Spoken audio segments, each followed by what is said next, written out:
بسم اللہ الرحمن الرحیم تنزیل الکتاب من اللہ العزیز الحکیم۔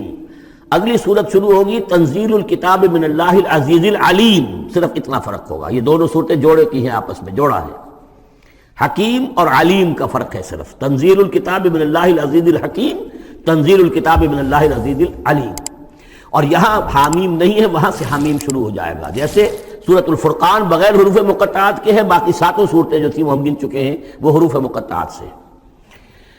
اس کتاب کا اتارا جانا ہے اس اللہ کی طرف سے جو العزیز ہے، زبردست ہے، اور الحکیم ہے، کمال حکمت والا۔ انا انزلنا الیک الکتاب بالحق، اے محمد ہم نے آپ پر یہ کتاب اتاری ہے حق کے ساتھ۔ فاعبد اللہ مخلصا لہ الدین، بس بندگی کرو اللہ کی، اس کے لیے اپنی اطاعت کو خالص کرو۔ بندگی ہو رہی ہے، نمازیں پڑھی جا رہی ہیں، عمرے ہو رہے ہیں، حج ہو رہے ہیں، یہ ہو رہا ہے، وہ ہو رہا ہے، اور طاغوت کی اطاعت بھی ہو رہی ہے، حرام خوری بھی ہو رہی ہے، جو کچھ سارا کچھ چل رہا ہے ہماری زندگیوں کے اندر، سودی لین دین بھی ہو رہا ہے، وہ سب کیا ہے؟ یہ تو خالص بندگی تو نہ ہوئی اللہ کی، یہ تو بڑی پالیوٹڈ ہے، اس کے اندر تو بڑی بڑی گندگیاں شامل ہیں۔ فاعبد اللہ مخلصا لہ الدین، اس کے لیے اپنی اطاعت کو خالص کرتے ہو۔ الا للہ الدین الخالص، آگاہ ہو جاؤ، اللہ کے ہاں قبول ہے صرف وہ اطاعت جو خالص ہو۔ کچھ آدھی اللہ کی آدھی کسی اور کی، دفع کرو، وہ آدھی یہ بھی اسی کو دے دو۔ اللہ بہت غیور ہے، وہ قبول نہیں کرتا۔ میرا بننا ہے تو پورے میرے بنو۔ یا ایھا الذین آمنوا ادخلوا فی السلم کافہ، اسلام میں داخل ہونا پورے کے پورے آنا پڑے گا۔ اور اگر تم نے یہ کیا، افتؤمنون ببعض الکتاب وتکفرون ببعض، ہماری کتاب کے ایک حصوں کو مانا، ہماری شریعت کے بعض احکام کو مانا اور بعض کو ٹھکرا دیا، پاؤں تلے رون دیا۔ فما جزاء من يفعل ذلك منكم الا خزي في الحیاۃ الدنیا ویوم القیامۃ یردون الى اشد العذاب۔ تو جو لوگ یہ طرز عمل اختیار کریں گے ان کی سزا اس کے سوا کچھ نہیں کہ دنیا کی زندگی میں ذلیل و خوار کر دیے جائیں اور قیامت کے دن شدید ترین عذاب میں جھونک دیے جائیں۔ تو دنیا کی رسوائی تو ہمارے سامنے، ہمارے ماتھے پر لکھی ہوئی ہے۔ 150 کروڑ یا 130 کروڑ دنیا میں ہوتے ہوئے عزت نام کی کوئی شے ہمارے پاس نہیں۔ جو بھی بین الاقوامی معاملات ہیں ان میں کوئی ہم سے کوئی رائے لیتا ہی نہیں۔ الا للہ الدین الخالص، آگاہ ہو جاؤ کہ اللہ کے ہاں مقبول اگر ہوگا تو دین خالص۔ والذین اتخذوا من دونہ اولیاء، اور وہ لوگ جنہوں نے اللہ کے سوا کچھ اور کو اولیاء بنایا ہوا ہے۔ ما نعبدهم الا لیقربونا الی اللہ زلفی، اور کہتے ہیں ہم نہیں، ان کو نہیں پوچھتے، ہم تو اصل میں اللہ ہی کو پوچھتے ہیں، ان کو صرف اس لیے پوچھتے ہیں کہ یہ ہمیں اللہ سے قریب کر دیں گے، یہ ہمارے یہ وسیلے ہیں، ان کے ذریعے سے ہم اللہ کے قریب ہو جائیں گے، اس لیے پوچھتے ہیں۔ ان اللہ یحکم بینہم فیما ہم فیہ یختلفون، یقیناً اللہ تعالیٰ فیصلہ کر دے گا ان کے مابین ان تمام چیزوں میں جن میں اختلاف کر رہے ہیں۔ ان اللہ لا یہدی من ہوا کاذب کفار، اللہ تعالیٰ ہرگز ہدایت نہیں دیتا ان کو جو جھوٹے ہوں اور ناشکرے ہوں، کفار۔ لو اراد اللہ ان یتخذ ولدا لاصطفى مما يخلق ما يشاء سبحانہ، اگر اللہ کا واقعی ارادہ ہوتا کہ وہ کسی کو اولاد بنائے تو ٹھیک ہے، اپنے جو مخلوق ہے ان میں سے جس کو چاہتا چن لیتا، لیکن اس کے ہاں اولاد کا تو تصور نہیں ہے، اس کی اولاد کوئی ہے ہی نہیں، ایک خالق ہے، باقی سب مخلوق ہیں۔ تو فرشتے بھی مخلوق ہیں، تو اللہ کو ضرورت کیا پڑی ہے کسی کو اپنا بیٹا بنانے کی یا بیٹی بنانے کی؟ سبحانہ، وہ پاک ہے، هو اللہ الواحد القہار، وہ تو اللہ ہے، اکیلا ہے، قہار ہے، اور خود چھایا ہوا ہے کل کائنات کے اوپر، کل تخلیق، کل مخلوقات کے اوپر اس کی حکومت قائم ہے۔ خلق السماوات والارض بالحق، اللہ نے پیدا کیا ہے آسمانوں اور زمین کو حق کے ساتھ، یعنی بامقصد ہے، نتیجہ خیز تخلیق ہے، یہ بے نتیجہ کار عبث اور باطل نہیں ہے۔ یکور اللیل علی النہار، وہ رات کو لپیٹ دیتا ہے دن پر، ویکور النہار علی اللیل، اور دن کو لپیٹ دیتا ہے رات پر۔ اب یہ جو ہے کہیں یولج اللیل فی النہار آتا ہے، کہیں یکور آ رہا ہے، تو یہ مختلف جو الفاظ ہیں، تعبیرات ہیں، لیکن مقصد کیا ہے کہ یہ دن اور رات ہے تو نہیں ہے۔ آپ کو معلوم ہے کہ پورا نظام جو چل رہا ہے اسی کے حوالے سے ہے، پورا عالم نباتات کا جو ریسپیریشن کا نظام ہے وہ اسی کے ساتھ متعلق ہے، لہذا یہاں کوئی شے بھی بے مقصد نہیں ہے۔ جب کوئی شے بے مقصد نہیں ہے تو انسان کیسے بے مقصد ہو سکتا ہے؟ کس لیے اس کو پیدا کیا؟ حدیث میں جیسا کہ آیا کہ انما الدنیا خلقت لکم وانتم خلقتم للآخرہ، دنیا تمہارے لیے بنائی گئی لیکن تم آخرت کے لیے بنائے گئے ہو۔ جب تک کہ آخرت کا تصور نہ ہو پھر انسان کا، اور خاص طور پر انسان میں جو اخلاقی حص ہے، ایک مورل سینس ہے اس کے اندر، کچھ چیزیں اچھی ہیں کچھ بری ہیں، اس کا احساس ہے اس کے اپنے اندر، تو اس کا کوئی نتیجہ کہاں آخر نکل رہا ہے دنیا میں؟ اس کے لیے دوسری زندگی اور بعد سے بعد الموت لازمی ہے۔ وسخر الشمس والقمر، اور اس نے مسخر کر دیا سورج کو بھی اور چاند کو بھی، کل یجری لاجل مسمى، یہ سب کے سب چل رہے ہیں ایک وقت معین تک کے لیے۔ الا هو العزیز الغفار، آگاہ ہو جاؤ وہ زبردست ہے اور بخشنے والا ہے۔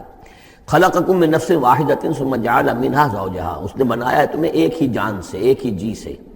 اب اس کو جو لوگ ایولیوشن کو مانتے ہیں یا سمجھتے ہیں کہ قرآن مجید کے ساتھ اس کے بعض اجزاء کی مطابقت ہے، وہ تعبیر کرتے ہیں کہ ایک ہی، یعنی ابتدا میں جو حیوانات پیدا کیے گئے ہیں، جو لوور اینیملز ہیں بالکل شروع میں، ان میں سیکس نہیں تھا، جیسے کہ امیبا ہے وہ بس دو حصوں میں تقسیم ہو گیا، یہی اس کی اولاد ہو گئی، وہ جو باپ کہہ لیں ماں کہہ لیں وہ ایک ہی ہے۔ اس کے بعد ایسے بھی پیدا ہوئے کہ جن میں ایک ہی جانور میں دونوں سیکس ہیں۔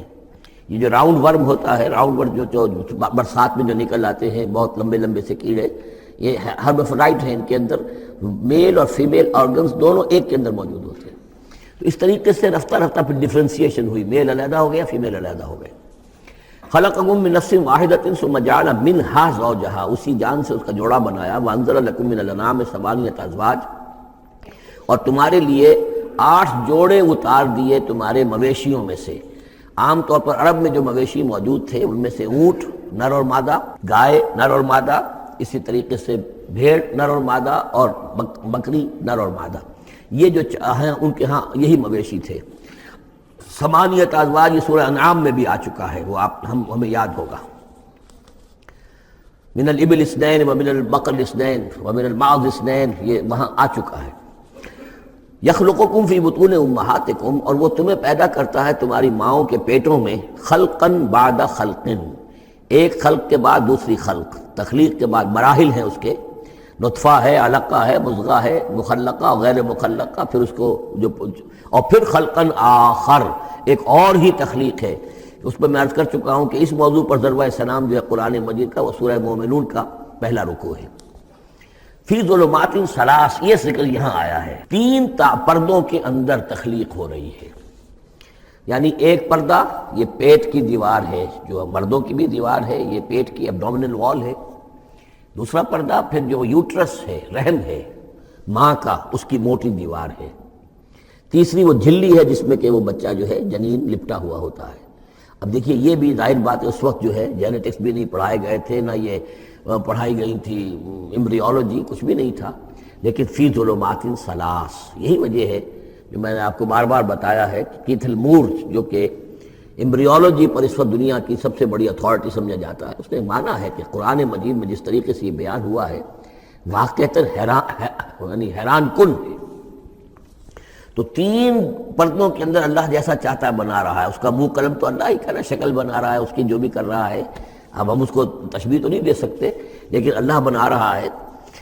یخلقکم فی بطون امہاتکم، وہ بناتا ہے، تخلیق کرتا ہے تمہاری ماؤں کے پیٹوں میں، خلقاً بعد خلقین، ایک طرح سے دوسری طرح، ایک درجے کے بعد دوسرا درجہ، فی ظلمات ثلاث، 3 اندھیروں میں۔ ذالکم اللہ ربکم، وہ ہے اللہ تمہارا رب، لہ الملک، بادشاہی بھی اسی کی ہے، لا الہ الا ہوا فانا تصرفون، اس کے سوا کوئی معبود نہیں ہے، تو کدھر پھرائے جا رہے ہو۔ ان تکفروا فإن اللہ غنی عنکم، اگر تم کفران نعمت کرتے ہو، کفر کرتے تو اللہ غنی ہے، اسے تمہاری کوئی ضرورت نہیں ہے، احتیاج نہیں ہے، یہ نہ سمجھو کہ اس کی سلطنت میں کوئی کمی آ جائے گی۔ ولا یرضی لعبادہ الکفر، لیکن وہ اپنے بندوں سے کفر پر راضی نہیں ہے۔ اختیار تو اس نے دیا ہے، اما شاکرا و اما کفورا، چاہو تو شکر گزار بندے بنو، چاہو کفران نعمت کے روش اختیار کر لو، چوائس از یورس، لیکن یہ جان لو اللہ راضی نہیں ہے کفر پر، راضی وہ ہوتا ہے وَإِن تَشْكُرُوا يَرْضَهُ لَكُمْ، اگر تم اس کا شکر کرو، اس کی تعریف کرو، اس کی بندگی کرو، پھر وہ تم سے راضی ہوگا۔ وَلَا تَزِرُ وَازِرَةٌ وِزْرَ أُخْرَىٰ، اور نہیں اٹھائے گی کوئی اٹھانے والی جان کسی دوسری جان کے بوجھ کو۔ ثُمَّ إِلَىٰ رَبِّكُمْ مَرْجِعُكُمْ، پھر تمہارا لوٹنا ہے تمہارے رب ہی کی طرف، فَيُنَبِّئُكُم بِمَا كُنتُمْ تَعْمَلُونَ، پھر وہ تمہیں بتا دے گا، متنبع کر دے گا جو کچھ کہ تم کرتے رہے تھے۔ انہ علیم بذات الصدور، یقیناً وہ جاننے والا ہے سینوں کے اندر چھپی ہوئی باتوں کا بھی، جو راز ہیں تمہارے سینوں میں۔ وَإِذَا مَسَّ الْإِنسَانَ ضُرٌّ دَعَا رَبَّهُ مُنِيبًا إِلَيْهِ، اور جب انسان کو کوئی تکلیف پہنچتی ہے وہ اپنے رب کو پکارتا ہے، دعائیں کرتا ہے اس کی طرف رجوع کرتے ہوئے۔ ثم اذا خولہ نعمتا منہ، اور جب اللہ تعالیٰ اس کو اڑا دیتا ہے، اس کے گرد اپنی نعمت کا خول لے آتا ہے، خولہ اسے لپیٹ لیتا ہے اپنی نعمت میں، نسی ما کان یدعو الیہ من قبل، تو جو پہلے وہ جس چیز کے لیے اللہ سے دعائیں کر رہا تھا سب بھول جاتا ہے۔ وجعل للہ اندادا، اور اس سے بھی بڑھ کر جو کرتا ہے شرارت وہ یہ ہے کہ اللہ کے مد مقابل ٹھہرا لیتا ہے، لیضل عن سبیلہ، تاکہ بہکائے لوگوں کو اس کے راستے سے۔ قل تمتع، تو اللہ تعالیٰ کی طرف فرمایا جا رہا ہے نبی کہہ دیجئے اٹھا لو کچھ دنیا کے کچھ جو مزے ہیں وہ لوٹ لو، بے کفر کا، اپنے کفر کے ساتھ، قلیلاً، لیکن بہت کم، چند دن کی زندگی ہے، اس میں جو تمہیں عیاشی کرنی ہے کر لو۔ انک من اصحاب النار، پھر مستقل طور پر تو تم آگ والے ہو، تمہیں آگ کے اندر جھونکا جائے گا۔ امن هو قانت آناء اللیل ساجدا وقائما یحذر الآخرۃ ویرجو رحمت ربہ، اس صورت میں یہ خاص اسلوب کئی مرتبہ آئے گا کہ ایک چیز کو، ایک جملے کو آگے نامکمل چھوڑ دیتے ہیں کہ اسے خود انسان پر کرے، فل ان دی بلینک، وہ خود بخود اس کے اندر مقدر تو ہے لیکن اس کو واضح طور پر نہیں کیا جاتا، مثلا اس کی مثال، اور یہ کئی دفعہ آئے گا اسلوب۔ اب من ہوا قانت آناء اللیل، بلا وہ شخص کہ جو کھڑا رہتا ہے، بندگی کرتا ہے رات کے وقت بھی، ساجدن وقائمن، کبھی سجدے میں پڑا ہوا ہے کبھی کھڑا ہوا ہے، یحذر الآخرۃ، جو آخرت سے ڈرتا رہتا ہے، وہ یرجو رحمت ربہ، اور ساتھ ہی اپنے رب کی رحمت کا امیدوار بھی ہے، بس آگے کچھ نہیں۔ مراد کیا ہے؟ کیا بھلا یہ شخص کمن ہوا غافل، کیا برابر ہو جائے گا اس کے کہ جو غافل ہے؟ بھلا وہ شخص جس کی کیفیت یہ ہے کہ وہ فرما بردار ہے، راتوں کے اوقات میں بھی، سجدے میں بھی، اور کھڑے ہو کر بھی اللہ کی بندگی کرتا ہے، آخرت کا خوف اس کے دل میں ہے، لیکن اپنے رب کی رحمت کی امید بھی ہے۔ کمن ہوا غافل، کیا وہ شخص برابر ہو جائے گا اس کے کہ جو غافل ہے؟ قل، کہہ دیجئے، حل یستوی الذین یعلمون والذین یعلمون، کیا برابر ہو سکتے ہیں وہ لوگ کہ جو علم رکھتے ہیں اور وہ کہ جو نہیں رکھتے؟ انما یذکر اولو الالباب، حقیقی نصیحت اور سبق تو حاصل وہی کرتے ہیں کہ جو عقل مند لوگ ہیں۔ قل یا عبادی الذین آمنوا، دیکھیے پھر آگے آئیے، سیدھا یا ایھا الذین آمنوا نہیں ہے، یہ مکی صورتیں ہیں۔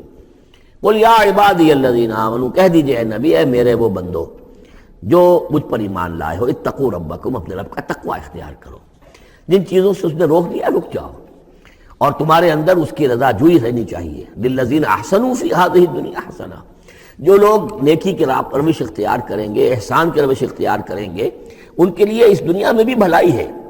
وارض اللہ واسعہ، اور زمین اللہ کی بڑی وسیع ہے، اگر یہاں رہتے ہوئے تمہارے لیے توحید پر کاربند رہنا ممکن نہیں ہے تو ہجرت کرو۔ انما یوفی الصابرون اجرہم بغیر حساب، یقیناً صابروں کو، صبر کرنے والوں کو ان کا اجر پورا پورا دے دیا جائے گا۔ یوفا بھی ہے، پورا دے دیا جائے گا، پھر بغیر حساب بھی، اس کا مطلب ہے مزید فضل جو ہوگا وہ بغیر حساب ہوگا، اس میں کسی حساب کا سوال نہیں۔ قل انی امرت، تو اب دیکھیے پھر وہ جو شروع کا مضمون تھا یہ اس صورت کا عمود ہے، کس طرح بار بار آئے گا اب۔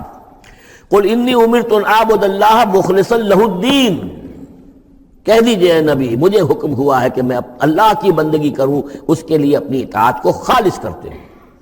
یہاں میں چاہتا ہوں تھوڑی سی وضاحت کر دوں۔ دیکھیے عبادت کے آپ یوں سمجھیے کہ ایک عبادت کا ظاہر ہے اور ایک عبادت کی اصل حقیقت ہے، پھر یہ کہ ایک اس حقیقت میں بھی ایک روح ہے اور ایک اس کا جسد ہے، ایک اس کے رسومات ہیں۔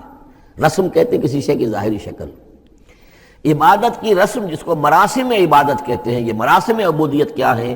جس کی آپ عبادت کرتے ہیں، اس کے سامنے جھکتے ہیں، اس کے سامنے ادب کے ساتھ کھڑے رہتے ہیں، اس کے کچھ حمد کے ترانے گاتے ہیں، اس کے سامنے سجدہ کرتے ہیں، ان کو ہم کہیں گے مراسم عبودیت۔ رسم کہتے ہیں کسی چیز کی ظاہری شکل، یہ حروف ہے اور یہ رسم جو ہے رسم الخط، اسی طرح یہ قرآن اور یہ اس کا رسم عثمانی ہے، اس کا لکھا ہوا جانا جیسے کہ یہ رسم ظاہر ہے۔ تو ایک تو یہ چیزیں ہیں عبادت جسے دنیا میں سمجھا جاتا ہے عبادت، یہ مراسم عبودیت ہے۔ اصل عبادت جو ہے اس کا بھی ایک جسد ہے اور ایک روح ہے۔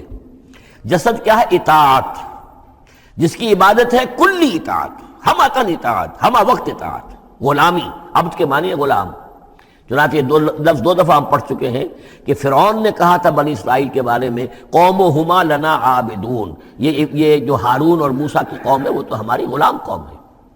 اور ظاہر بات ہے وہ پرستش نہیں کرتے تھے، وہ قبطیوں کو پوجتے نہیں تھے، وہ ان کی نماز نہیں پڑھتے تھے، وہ ان کو سجدہ نہیں کرتے تھے معاذ اللہ. لیکن غلامی جو ہے اصل شے، اطاعت یہ تو اصل جسم ہے، اصل عبادت کا جو ہے جسم جسد جو ہے وہ ہے اطاعت. لیکن جو چیز اس اطاعت کو غلامی سے آگے بڑھ کر عبادت بنا دیتی ہے وہ اس کی روح ہے، روح محبت. جس ہستی کی اطاعت محبت کے ساتھ کی جائے گی وہ عبادت ہو جائے گی. ایک جبراً اطاعت کی جا رہی ہے. اب جیسے کہ انگریز کی ہم اطاعت کرنے پر مجبور تھے، ہم اطاعت کر رہے تھے، عبادت نہیں کر رہے تھے لیکن اطاعت کر رہے تھے. لیکن کسی کی محبت کے جذبے سے سرشار ہو کر اطاعت کی جائے گی تو وہ عبادت بن جائے گی.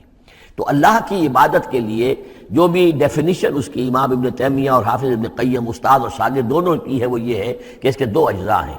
العبادت تجمع اصلین، غایت الحب مع غایت الذل والخضوع، کہ دو چیزوں کو جمع کرنے سے اللہ کی عبادت جو ہے وجود میں آتی ہے. حد درجے کی محبت اللہ کے ساتھ اور حد درجے میں اللہ کے سامنے اپنے آپ کو بچھا دینا، مطیع اور منقاد ہو جانا. اچھا یہ تو ہے اصل عبادت. لیکن اس کے لیے جو رسم ہے وہ کیا ہے؟ کبھی کبھی کھڑے ہو کر کبھی سلیوٹ کر لینا ہے، کبھی ہاتھ جوڑ دینا ہے. اب ہندوؤں کے ہاں ہاتھ جوڑنا ہے، یہ ان کے ہاں کی رسم ہے.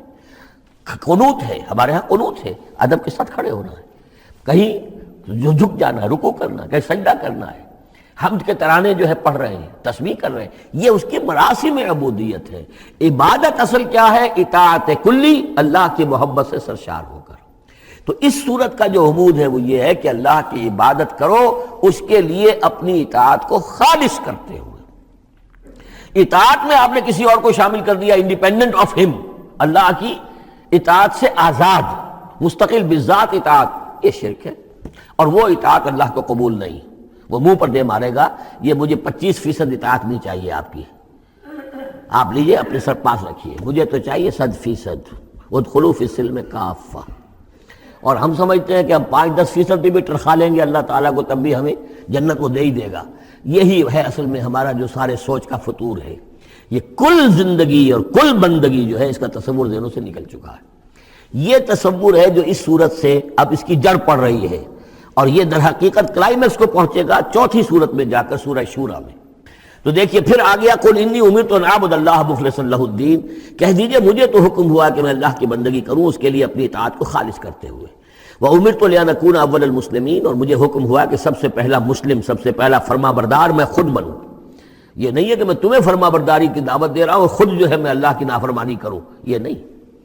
قل انی اخاف ان عصیت ربی عذاب یوم عظیم، کہہ دیجئے مجھے تو خود اندیشہ ہے اگر میں اپنے رب کی نافرمانی کروں تو ایک بڑے دن کا عذاب مجھے آ پکڑے گا. میں اپنے آپ کو مستثنا نہیں سمجھتا، میں بھی بندہ ہوں. اگر میں معصیت کروں، اگر میں اپنے رب کی نافرمانی کروں، ظاہر بات ہے کہ یہ جو ہے اگر بہت بڑا اگر ہے، ظاہر اس کے حضور کا امکان نہیں حضور کے لیے سمجھانے کے لیے ان لوگوں کو بتایا جا رہا ہے. قل اللہ اعبد مخلصا لہ دینی، پھر وہی. حالانکہ دیکھیے ایک بات ہے کہ ایک ہی اسلوب کو بار بار تکرار سے لانا عام ہماری دنیا میں جو ہمارے نگارش کے اور جو بھی یعنی تصنیف و تعریف کے اصول ہیں اس کو عیب سمجھا جاتا ہے کہ یہ تو تصنیف و تعریف کا عیب ہے کہ اسلوب کو آپ تکرار میں لا رہے ہیں.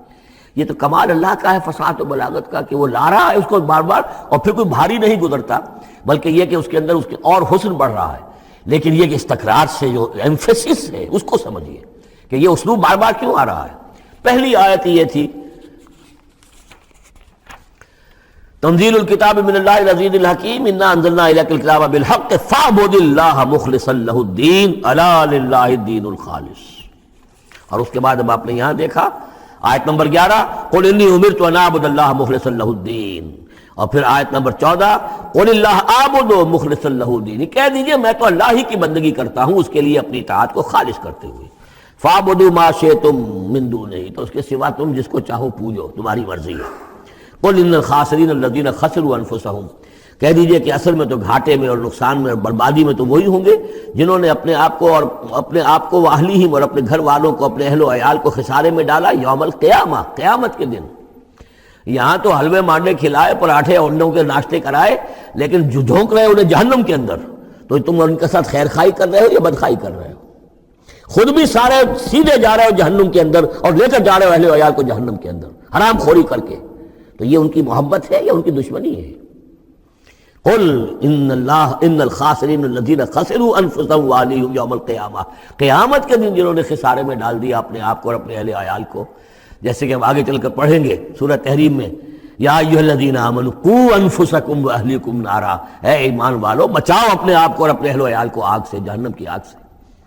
لیکن جن لوگوں نے اپنے آپ کو آگ کا مستحق بنا لیا، اپنے اہل و عیال کو، ان سے بڑا گھاٹے میں کون ہوگا؟ الا ذالک هو الخسران المبین، آگاہ ہو جاؤ یہ تو کھلی گمراہی ہے اور کھلا گھاٹا ہے اور نقصان ہے. لہم من فوقہم ظلل من النار، ان کے لیے ہوں گے ان کے اوپر سے بھی بادل ہوں گے تہ بر تہ، ظلل آگ کے، ومن تحتہم ظلل، اور ان کے نیچے بھی آگ کے بھبکے ہوں گے اور وہ بھی تہ بر تہ ہوں گے. ذالک یخوف اللہ بہ عبادہ، یہ ہے وہ شے کہ جس سے اللہ ڈرا رہا ہے اپنے بندوں کو. یا عباد فاتقون، اے میرے بندوں پس ڈرو، بچو، اس آگ سے اپنے آپ کو بچانے کی کوشش کرو. والذین اجتنبوا الطاغوت ان یعبدوها، اور وہ لوگ کہ جنہوں نے طاغوت کا انکار کیا، ان سے کنارہ کشی کر لی، ان کی بندگی نہیں کی. اور یہ طاغوت کا لفظ سورہ بقرہ سے پڑھتے ہوئے آ رہے ہیں، فمن یکفر بالطاغوت ویؤمن باللہ فقد استمسک بالعروۃ الوثقی. جو بھی اللہ کی اطاعت سے سرتابی کر رہا ہے وہ طاغوت ہے. طغا کسے کہتے ہیں؟ طغیانی. دریا اپنی حد میں بہہ رہا ہے، کیا خوبصورت منظر ہے، اور وہ حد سے باہر نکلا، طغیانی آ گئی. یہ انسان اللہ کی بندگی کی حد میں رہے، بہت اچھا ہے، اللہ کا خلیفہ ہے، اشرف المخلوقات ہے، اور بڑھ گیا آگے اور اللہ کے حدود کے اندر داخل ہو گیا، اپنے نفس کو بنا لیا مطاع یا کسی اور کو بنا لیا مطاع، خود حاکم بن بیٹھا یا کسی اور کی حاکمیت کا قائل ہو گیا اللہ سے آزاد ہو کر. تباہی ہے، بربادی، وہ طاغوت ہے. تو جن لوگوں نے بھی کنارہ کشی کر لی اس سے کہ وہ طاغوت کی بندگی کریں، وَأَنَابُوا إِلَى اللَّهِ، اور انہوں نے رخ کر لیا اپنا اللہ کی طرف، رجوع کر لیا، لَهُمُ الْبُشْرَى، ان کے لیے بشارت ہے. فَبَشِّرْ عِبَادِ، تو اے نبی میرے ایسے بندوں کو بشارت دے دیجئے. اللہم ربنا اجعلنا منہم. یہ جو اب اگلی آیت آ رہی اس کو غور سے سنیے. فَبَشِّرْ عِبَادِ الَّذِينَ يَسْتَمِعُونَ الْقَوْلَ فَيَتَّبِعُونَ أَحْسَنَهُ، جو لوگ کے کلام سنتے ہیں، بات سنتے ہیں، اور پھر جو اس کا بہترین رخ ہوتا ہے، بہترین پہلو ہوتا ہے، اس کی پیروی کرتے ہیں. یعنی یہ کہ دین جس کی طرف کہ اللہ تعالیٰ تمہیں بلا رہا، اس کے بھی درجے ہیں. ایک درجہ ہے صرف اسلام کا، ایک اس سے اونچا درجہ ہے ایمان، ایک سب سے اونچا درجہ ہے احسان، واللہ یحب المحسنین. تو اچھے سے اچھے درجے کی طرف جانے کی کوشش کرو. ہمارا معاملہ کیا ہے؟ دنیا میں تو ہم سمجھتے ہیں کہ اچھی سے اچھی، بہتر سے بہتر ہے، جستجو کہ خوب سے ہے خوب تر کہاں. اور دین میں ہم کہتے ہیں ذرا اور کم پر بھی گزارا ہو جائے، کہیں اور تھوڑی رعایت کر کے پیچھے چلے جائیں، پاس ہو جائیں کسی طرح، کم سے کم کے لیے. یہ ہے در حقیقت جو کہ برعکس روش ہونی چاہیے. فَيَتَّبِعُونَ أَحْسَنَهُ، عزیمت کا راستہ اختیار کرو، بہتر سے بہتر کے لیے ایم ہائی. دین کے معاملے میں بھی اپنا ارادہ جو رکھو وہ اونچا رکھو. تو یستمعون القول، جو بات سنتے ہیں، فَيَتَّبِعُونَ أَحْسَنَهُ، جو اس کی احسن ترین جو اس کے اندر جو پہلو ہے اس کا اتباع کرتے ہیں. اولئک الذین ہداہم اللہ، یہ ہیں وہ لوگ جنہیں اللہ نے ہدایت دی ہے. واولئک هم اولو الالباب، اور یہی وہ لوگ ہیں کہ جو اولو الالباب ہیں، ہوش مند ہیں، عقل مند ہیں.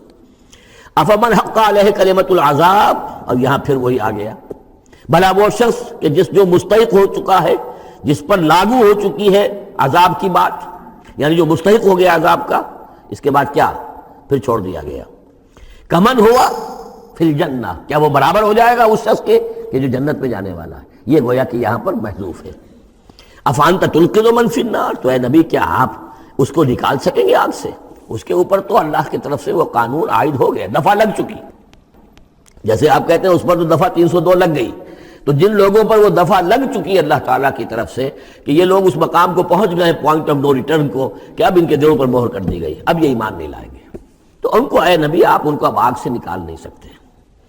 لیکن الذین اتقوا ربہم، لیکن وہ لوگ کہ جو لوگ اللہ کا تقوی اختیار کریں گے، لہم غرف من فوقہا غرف مبنیہ، ان کے لیے تو بالا خانے ہوں گے، ان کے اوپر اور بالا خانے ہوں گے، ایک دوسرے کے اوپر.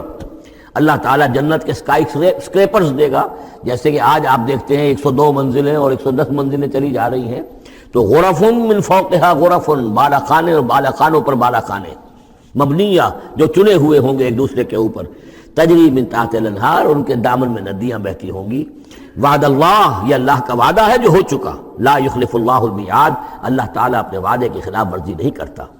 الم تر ان اللہ انزل من السماء ماء، کیا تم نے دیکھا نہیں کہ اللہ نے اتارا آسمان سے پانی، فسلکہ ینابیع فی الارض، پھر اس کو چلا دیا چشموں کی شکل میں زمین میں، ثم یخرج بہ زرعا، پھر انہی کے ذریعے سے نکالتا ہے، اس کے ذریعے سے نکالتا ہے وہ کھیتی کو، مختلف الوانہ، جس کے رنگ ہیں مختلف، ثم یہیج، پھر وہ کھیتی جو ہے تیار ہو جاتی ہے، بڑی اس کے شان و شوکت ہوتی ہے، فتراہ مصفرا، پھر دیکھتے ہو کہ وہ زردی مائل ہو گئی، ثم یجعلہ حطاما، پھر وہ کھیتی کٹ گئی اور اب یوں سمجھیے کہ وہاں خاک اڑ رہی ہے، یا یہ کہ توڑی کے کوئی تنکے کہیں کہیں پڑے ہوئے نظر آ جائیں گے، چورا ہو گئی۔ ان فی ذلک لذکر لأولی الالباب، اسی کے اندر ہے یاد دہانی اور سبق ہوش مند لوگوں کے لیے کہ یہی معاملہ تمہارا ہے۔ جب تم پیدا ہوتے ہو تو جیسے کھیتی نئی نئی اپجتی ہے تو کسان کتنا خوش ہوتا ہے، کسی کے یہاں بیٹا پیدا ہوا کتنی خوشی ہو رہی ہے، اس کی آمد کو جو ہے سیلیبریٹ کیا جا رہا ہے، پھر وہ جوانی کو پہنچتا ہے، پھر اس کے بالوں میں سفیدی آئی، اعصاب جو ہے اور جو قوا کمزور پڑے، اور پھر اس کے بعد وہ قبر میں اتار دیا گیا، مٹی ہو کر مٹی میں پھر مل گیا۔ تو یہ life cycle, human life cycle, بس یہ ہے کہ یہ 50 60 30 40 برس کا ہے، وہ چند مہینے کے اندر اندر سب کچھ ہو جاتا ہے، سائیکل وہی ہے، وہ بھی لائف ہے یہ بھی لائف ہے۔ The plant life and animal life, biology کی یہ دو شاخیں ہیں، باٹنی ہے تو biology, life the science of life, اس کے دو حصے ہیں، باٹنی ہے، زوالوجی ہے، حیوانات کی لائف اور نباتات کی لائف۔ افمن شرح اللہ صدرہ، پھر وہی حذف کا موضوع کا اسلوب آ رہا ہے، افمن شرح اللہ صدرہ للاسلام فہو علی نور من ربہ، بھلا وہ شخص کہ جس کے سینے کو اللہ نے کھول دیا ہو اسلام کے لیے، اور وہ اپنے رب کی طرف سے نور پر ہے، اندرونی بصیرت اس سے حاصل ہے، اندر اس کا جگمگا رہا ہے اللہ کے ایمان کے ذریعے سے، اور جو بصیرت اللہ نے اسے عطا کر دی ہے۔ اب پھر آگے اس کو چھوڑ دیا گیا، کیا مطلب ہے؟ افمن شرح اللہ صدرہ للاسلام فہو علی نور من ربہ، جو اپنے رب کی طرف سے نور کے پر ہے، کمن ہوا فی الظلمات، کیا وہ اس شخص کے مانند ہو جائے گا جو اندھیروں میں بھٹک رہا ہے؟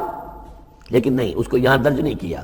فویل للقاسیۃ قلوبہم، تو ہلاکت اور بربادی ہے ان لوگوں کی جن کے دل سخت ہو چکے ہیں من ذکر اللہ، اللہ کے ذکر سے، یعنی اتنے سخت ہو چکے ہیں کہ ان میں گداز ہی نہیں ہے، ان میں اللہ کے لیے کوئی شوق ہی نہیں ہے، اللہ کو یاد کرنے کا کوئی ذوق ہی نہیں ہے، ان کے دل سخت ہو چکے ہیں، ان کے لیے ہلاکت اور بربادی ہے۔ اولئک فی ضلال مبین، یقیناً یہ لوگ ہیں کھلی گمراہی میں بھٹکے ہوئے ہیں۔ اللہ نزل احسن الحدیث کتابا متشابہا، اللہ نے اتاری ہے بہترین حدیث۔ اصل میں ہمارے ہاں یہ لفظ حدیث جو ہے اس کے ایک ہی معنی لوگوں کو معلوم ہے، حدیث قرآن ہے، حدیث ہے، حدیث سے مراد ہے حدیث رسول صلی اللہ علیہ وسلم۔ قرآن مجید میں کہیں حدیث کا لفظ حدیث رسول کے لیے نہیں آیا، ویسے حدیث کا لفظ صحیح ہے، حدیث رسول ہے، وہ اس میں کوئی شک نہیں، لیکن ہمیں جاننا چاہیے قرآن کی اصطلاح کیا ہے۔ بہترین حدیث قرآن ہے، فَبِأَيِّ حَدِيثٍ بَعْدَهُ يُؤْمِنُونَ، اس قرآن کی جیسی حدیث کے آنے کے بعد اب اور کس چیز پر ایمان لائیں گے؟ تو یہاں پر بھی لفظ حدیث آ رہا ہے، اللہ کا کلام ہے یہ، تو اللہ نزل احسن الحدیث، اللہ نے بہترین بات نازل فرمائی ہے، بہترین کلام نازل فرمایا ہے، کتاباً، کتاب کی صورت میں، متشابہاً، اس کے مضامین بہت متشابہ ہیں۔ اب جیسے ہم دیکھ چکے ہیں کہ 7 جگہ تو قصہ آدم و ابلیس آ رہا ہے، حالانکہ اس میں ہر جگہ کوئی نہ کوئی نئی بات ہے، کچھ نہ کوئی فرق ہے، لیکن یہ کہ 7 جگہ آ رہا مشابہ تو ہے نا۔ قرآن کو جو شخص پڑھ رہا ہے اگر ایک ہفتے میں وہ ختم کرتا ہے تو گویا کہ ہر ہفتے اسے کہیں نہ کہیں وہ آدم و ابلیس کا تذکرہ جو ہے وہ مل جائے گا ہر روز میں۔ تو اس طریقے سے یہ کہ جو اہم مضامین ہیں وہ قرآن مجید میں اس طریقے سے لائے گئے ہیں کہ صورتیں مشابہ ہیں، صورتوں کے جوڑے ہیں، مثانیہ دہرائی ہوئی یا جوڑوں کی شکل میں دونوں معنی ہو سکتی ہیں اس کی۔ تقشعر منہ جلود الذین یخشون ربہم، جن لوگوں کے اندر اللہ کی خشیت ہے ان کے رونگٹے کھڑے ہو جاتے ہیں اس کتاب کو پڑھ کر، اس کو پڑھتے ہوئے ان پر جو اللہ تعالیٰ کا خوف اور اللہ کی خشیت طاری ہوتی ہے تو جسم کے جو بال ہیں، جلد کے اوپر جو بال ہیں وہ کھڑے ہو جاتے ہیں۔ ثم تلین جلودہم وقلوبہم الی ذکر اللہ، پھر اس کے بعد ان کی کھالیں بھی اور ان کے دل بھی اللہ کی یاد میں نرم پڑ جاتے ہیں۔ ذالک ھدی اللہ یہدی بہ من یشاء، یہ اللہ کی ہدایت ہے جو وہ دیتا ہے جس کو چاہتا ہے، ومن یضلل اللہ فما لہ من ہاد، اور جس کی گمراہی پر اللہ تعالیٰ کی طرف سے مہر ثبت ہو چکی پھر اس کے لیے کوئی ہدایت دینے والا نہیں۔ افمن یتقی بوجہہ سوء العذاب یوم القیامہ، پھر وہی حذف کا موضوع ہے، کا اسلوب ہے، بھلا وہ شخص کہ جو اپنے چہرے کو سوء العذاب سے بچانے کی کوشش کرتا ہے، جو روکتا ہے اپنے منہ سے، آگ کی لپیٹ آ رہی ہے، آگ کے جو ہے تھپیڑے آ رہے ہیں، اور وہ کیا کرے، چہرہ جو ہے اس کی زد میں ہے۔ افمن یتقی بوجہہ، اپنے چہرے سے روکتا ہے سوء العذاب، عذاب کو، یوم القیامہ، قیامت کے دن، تو کیا بھلا وہ شخص اس کے برابر ہو جائے گا جو روح و ریحان و جنت نعیم کے اندر ہے؟ برابر تو نہیں ہوگے۔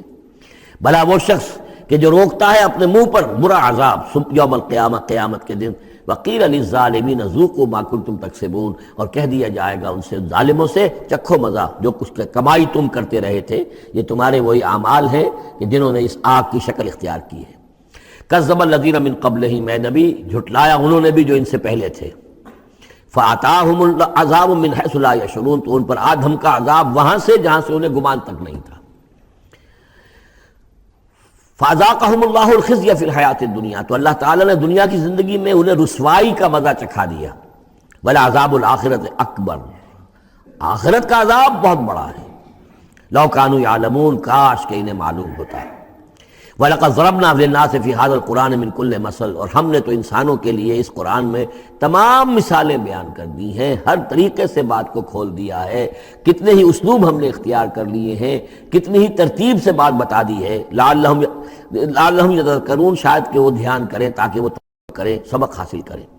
قرآن عربی غیر ذی عوج، اور ہم نے اس کو بنا دیا ہے قرآن عربی، فصیح اور بلیغ عربی زبان میں یہ قرآن ہم نے اتارا ہے، غیر ذی عوج، اس میں کہیں بھی کوئی ٹیڑھ نہیں ہے، کوئی کجی نہیں ہے، سلیس ہے، اس میں کہیں پہیلیاں اور بجھارتیں نہیں بجھوائی گئی ہیں۔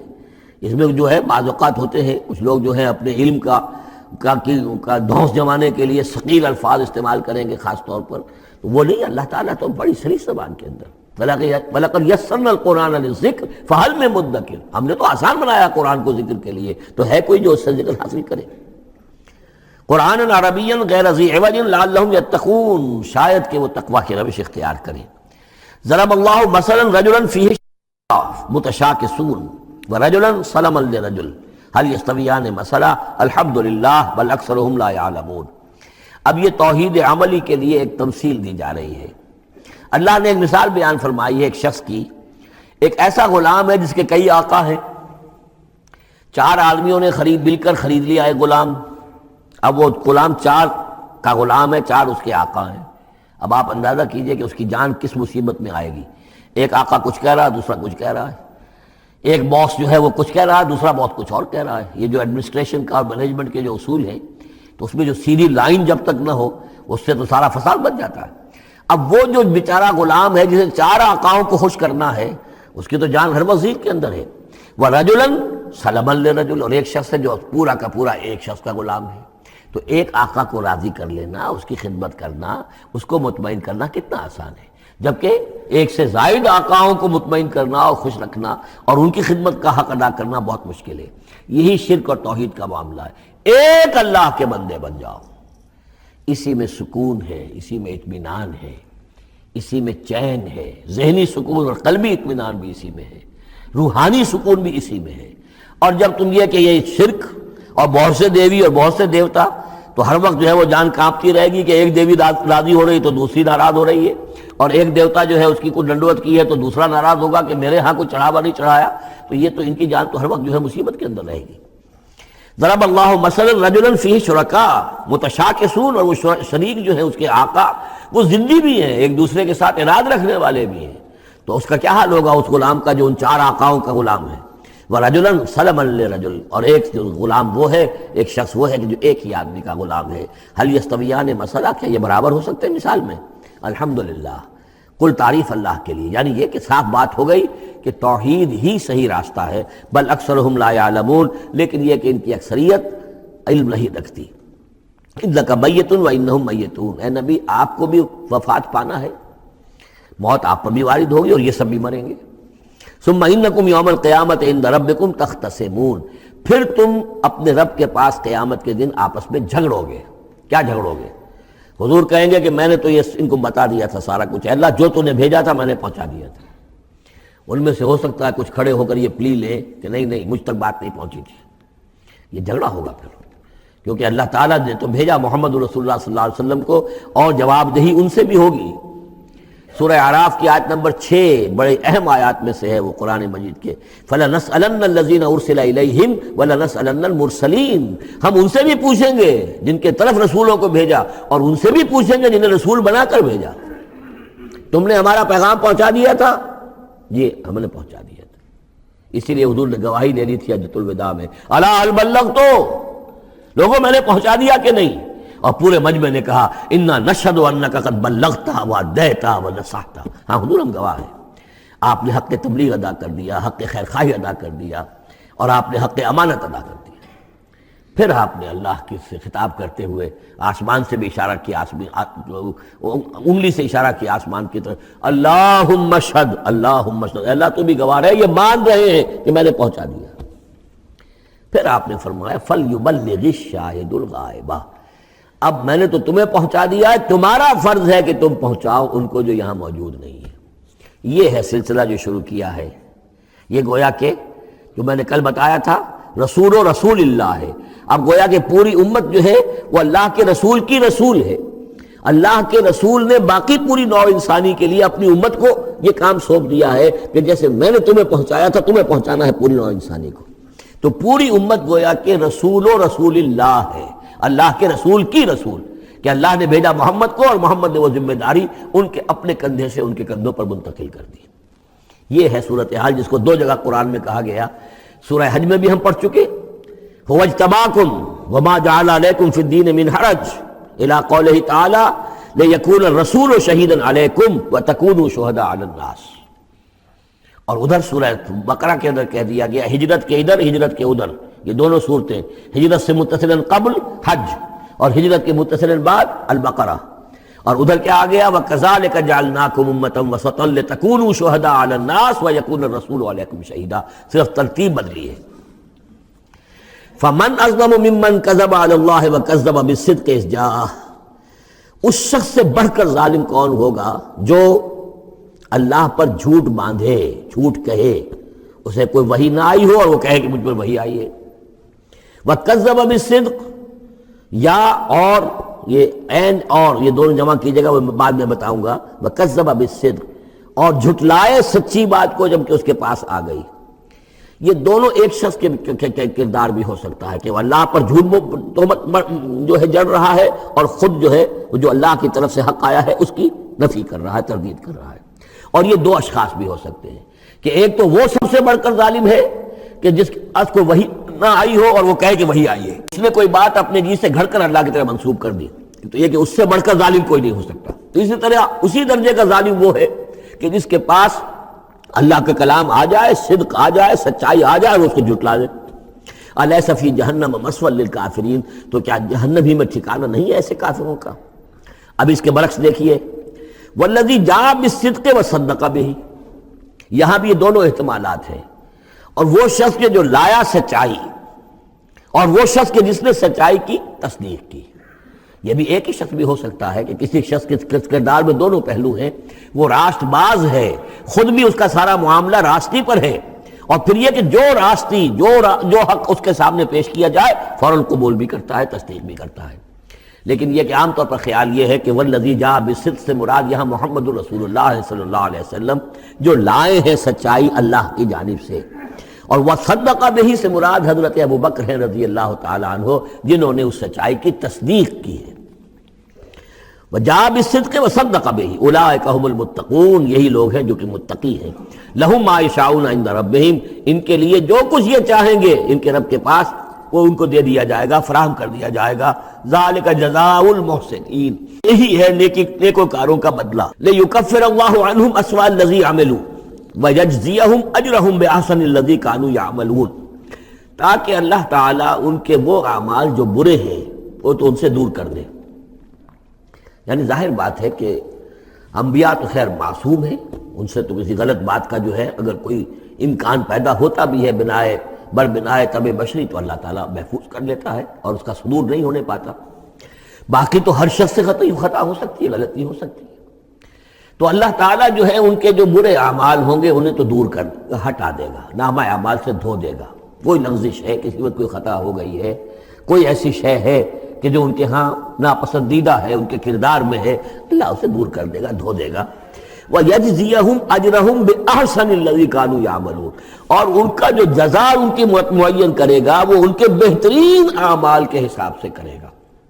ظاہر بات ہے ہر نیکوکار کے تمام اعمال ایک جیسے نہیں ہوتے، نیکی کے بھی درجات ہیں، اونچے درجے کی نیکی، اس سے کمتر درجے کی نیکی، اس سے کمتر درجے کی نیکی، لیکن اللہ جب اس کی جزا کا معاملہ طے کرے گا، مقام و مرتبہ، تو اس کے بلند ترین جو اعمال ہیں اس کے حساب سے اللہ تعالیٰ اسے جنت میں مقام عطا فرمائے گا۔ جو برے ہیں ان کو دھو دے گا، پاک کر دے گا۔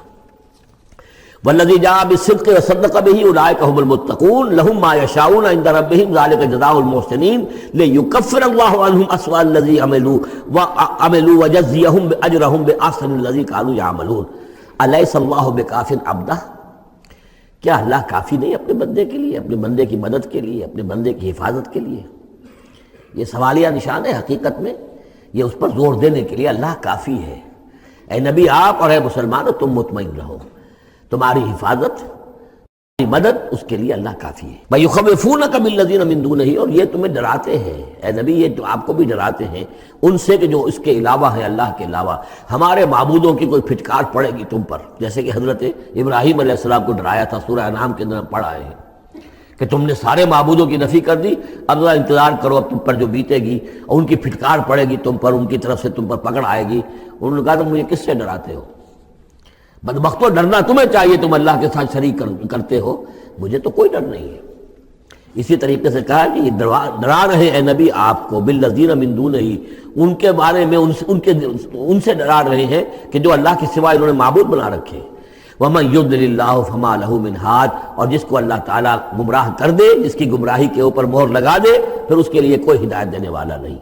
وَمَن يَهْدِ اللَّهُ فَمَا لَهُ مِن مُضِلٍّ، اور جس کو اللہ ہدایت دے دے پھر اسے گمراہ کرنے والا کوئی نہیں۔ أَلَيْسَ اللَّهُ بِعَزِيزٍ ذِي انتقام، تو کیا اللہ تعالیٰ زبردست نہیں ہے، انتقام لینے والا؟ وَلَئِن سَأَلْتَهُم مَّنْ خَلَقَ السَّمَاوَاتِ وَالْأَرْضَ لَيَقُولُنَّ اللَّهُ، اور جب یہ آپ ان سے اگر پوچھیں گے کس نے پیدا کیا آسمانوں اور زمین کو، وہ کہیں گے اللہ نے۔ قُلْ أَفَرَأَيْتُم مَّا تَدْعُونَ مِن دُونِ اللَّهِ إِنْ أَرَادَنِيَ اللَّهُ بِضُرٍّ هَلْ هُنَّ كَاشِفَاتُ ضُرِّهِ، تو اے نبی ان سے کہیے تو ذرا غور کرو، جن کو تم پکارتے ہو اللہ کے سوا، اگر اللہ نے میرے لیے کسی تکلیف کا فیصلہ کر لیا ہو تو کیا وہ تمہارے معبود میری اس تکلیف کو دور کر سکیں گے؟ دیکھیں ظاہر بات ہے وہ بھی مانتے تھے کہ بڑا اللہ تو وہی ہے اللہ، یہ چھوٹے ہیں، تو بڑے کا حکم چلے گا کہ چھوٹے کا چلے گا؟ اگر اللہ نے فیصلہ کر لیا ہو میری تکلیف کا، میرے لیے کسی ضرر کا، تو کیا یہ تمہارے معبود تمہارے اپنے عقیدے کے مطابق جو بات ہے اس سے سوچو کہ کیا وہ اس کو اللہ کے فیصلے کے آڑے آ سکتے ہیں؟ اور ارادنی برحمت، اور اگر اللہ تعالیٰ نے میرے لیے رحمت کا کوئی فیصلہ کر لیا ہے، ہل ہن ممسکات رحمت ہی، کیا ان میں اتنی طاقت ہے کہ میری اس کی رحمت کو روک لیں؟ قل حسبی اللہ، کہہ دیجئے میرے لیے تو میرا رب کافی ہے۔ علیہ یتوکل المتوکلون، اسی پر توکل کرتے ہیں توکل کرنے والے۔ قل یا قوم اعملوا علی مکانتکم، کہہ دیجئے اے نبی، اے میری قوم کے لوگوں، کر لو جو کچھ تم کر سکتے ہو، میرے خلاف جو سازشیں کرنی ہیں کر لو، جو تدبیریں کرنی ہیں کر لو، جو قوت جمع کرنی ہے کر لو، انی عامل، میں بھی اپنی سی محنت کر رہا ہوں۔ فسوف تعلمون، ان قریب تمہیں معلوم ہو جائے گا کون کامیاب ہوتا ہے کون ناکام۔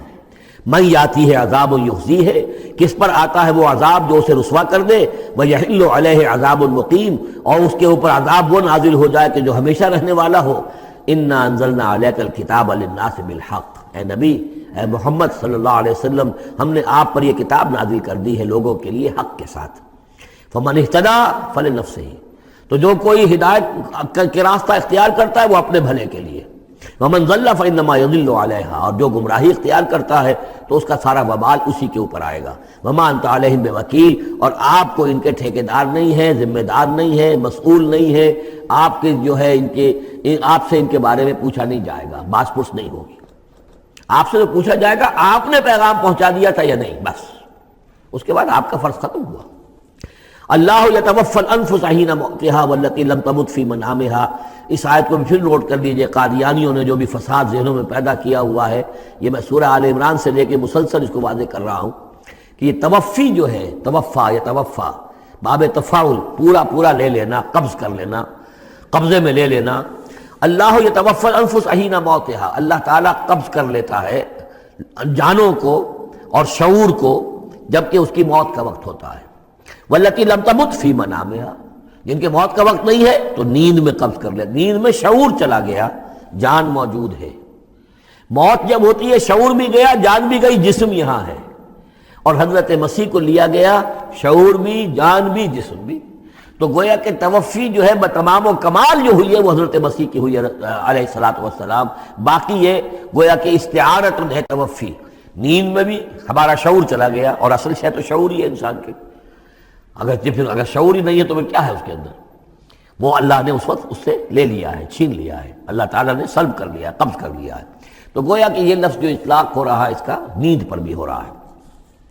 فَيُمْسِكُ الَّتِي قَضَىٰ عَلَيْهَا الْمَوْتَ، تو جس کی موت کا اللہ فیصلہ کر چکا ہے اس کو اپنے پاس روکے رکھتا ہے. وَيُرْسِلُ الْأُخْرَىٰ إِلَىٰ أَجَلٍ مُّسَمًّى، جس کے لیے صرف نیند کا فیصلہ تھا وہ واپس بھیج دیتا ہے. جب وہ جاگتا ہے تو اس کا شعور واپس آ جاتا ہے، اور ایک وقت معین تک کے لیے اس کا یہ سلسلہ جاری رہتا ہے. ان فی ذلک لآیات لقوم یتفکرون، یقیناً اس میں نشانیاں ہیں ان لوگوں کے لیے جو غور و فکر سے کام لیں. ام اتخذوا من دون اللہ شفعاء، کیا انہوں نے اللہ کے سوا کوئی شفیع گھڑ لیے اپنے لیے، اختیار کر لیے جو ان کے سفارشی ہوں گے؟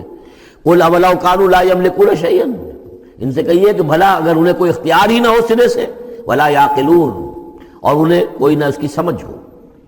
قل للہ الشفاعۃ جمیعا، کہہ دیجئے شفاعت کل کی کل اللہ کے اختیار میں ہے. یعنی شفاعت اگر ہے بھی تو باذن رب ہے، اللہ کی اجازت سے ہے. پھر یہ کہ اللہ شفاعت قبول کرے نہ کرے اس کا اختیار اس کا ہے. کسی کی دھوس نہیں ہے، کسی کا زور نہیں ہے کہ وہ اللہ سے اپنی بات منوا لے. لہ ملک السماوات والارض، آسمان اور زمین کی بادشاہی اسی کے لیے ہے. ثم الیہ ترجعون، پھر تم اسی کی طرف لوٹا دیے جاؤ گے. وَإِذَا ذُكِرَ اللَّهُ وَحْدَهُ اشْمَأَزَّتْ قُلُوبُ الَّذِينَ لَا يُؤْمِنُونَ بِالْآخِرَةِ، جب اللہ کا ذکر کیا جاتا ہے اکیلے اللہ کا توحید کے ساتھ، تو جو لوگ کہ اللہ آخرت پر ایمان نہیں رکھتے ان کے دل بیٹھنے لگتے ہیں، رکنے لگتے ہیں، انہیں اچھا نہیں لگتا. اللہ ہی اللہ کی بات ہو رہی ہے.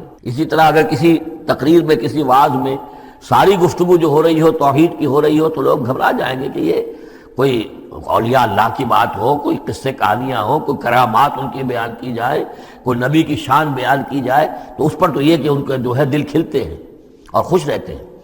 لیکن یہ کہ وَإِذَا ذُكِرَ اللَّهُ وَحْدَهُ اشْمَأَزَّتْ قُلُوبُ الَّذِينَ لَا يُؤْمِنُونَ بِالْآخِرَةِ، جب اللہ کا ذکر کیا جائے تنہا اسی کا توحید کے ساتھ، تو ان لوگوں کے دل کو جو آخرت پر ایمان نہیں رکھتے کچھ بیٹھنے سے لگتے ہیں. وَإِذَا ذُكِرَ الَّذِينَ مِن دُونِهِ إِذَا هُمْ يَسْتَبْشِرُونَ، اور جب ان کا ذکر ہوتا ہے جو اس کے سوا ہے تب بہت خوش ہوتے ہیں، خوشیاں مناتے ہیں.